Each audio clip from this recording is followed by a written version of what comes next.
Á Menntakvika ætla ég að fjalla rannsókn mína á sögu víetnamsks sem sestist að á Íslandi árið 1979. Flóttafólkið lagði áherslu á að samlagast nýja samfélaginu sem algeng úrræði flóttafólks. Samlögunin var þeirra lífsstíl í nýja gistilandinu.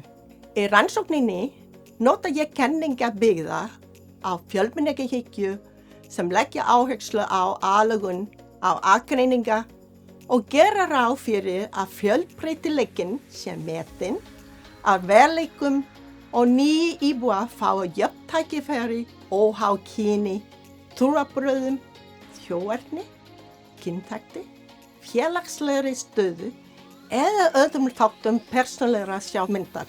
Meira málið á Menntakviku, sjáumst þar!